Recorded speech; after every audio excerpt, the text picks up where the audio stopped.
Bon, donc je vais vous parler un peu du crossover aujourd'hui. En fait, le crossover, c'est un dribble très bas. En fait, le plus bas possible que tu fais devant toi, qui, quand tu le fais avec un bon changement de vitesse, ça donne des bonnes chances de battre ton joueur.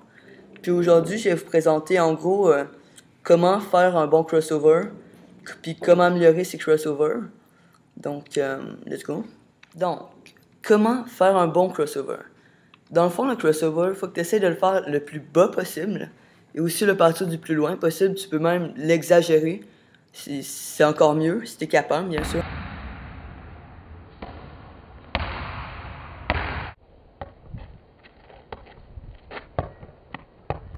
Aussi, un bon point à faire lors de ton crossover, c'est après avoir changé de main, de descendre ton épaule, essayer d'aller chercher la cheville du gars en avant de toi, pour comme ça tu vas protéger la balle avec ton corps tout de suite après.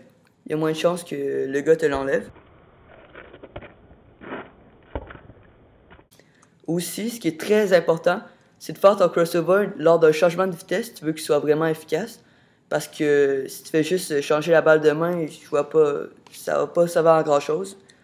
Et aussi, quelque chose de très important, c'est que pour qu'il soit encore plus efficace, de faire une feinte d'aller d'un autre côté, par exemple un in and out, ou même faire une feinte après comme un crossover, puis après ça faire un spin move. Je vais vous montrer c'est quoi un peu plus tard.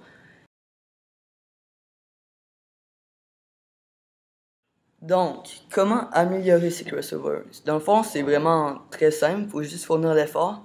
Puis vous allez voir comment ça se pratique, c'est comment presque tous les moves se pratiquent.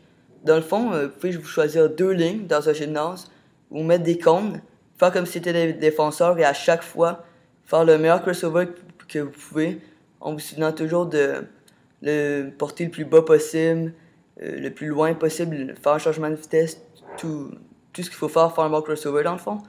Puis aussi, c'est très important de se rappeler de le faire avec les deux mains. Puis au fur et à mesure que vous serez de plus en plus confortable à faire vos crossovers, pour l'améliorer encore une fois, ce que vous aurez à faire, c'est toujours essayer de le faire plus rapidement, plus bas, plus loin, jusqu'à ce que vous maîtrisiez parfaitement. Puis ça risque de jamais arriver parce que je pense pas que ça existe un parfait crossover, il y a toujours place à l'amélioration.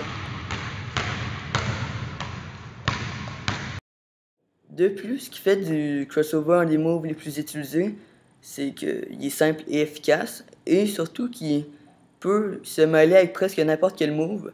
Par exemple, tu fais un in and out, tout de suite après, tu fais un crossover. Tu fais un crossover, tout de suite après, tu fais un spin move. Tu fais step back, crossover. Il y a vraiment beaucoup d'options que tu peux faire, et c'est donc très pratique pour battre ton joueur. Et voilà pourquoi je trouve que c'est pas mal le meilleur move au basketball. Ben, mon préféré parce que c'est non seulement le plus simple, un des plus faciles, puis bien exécuté, c'est peut-être le plus efficace.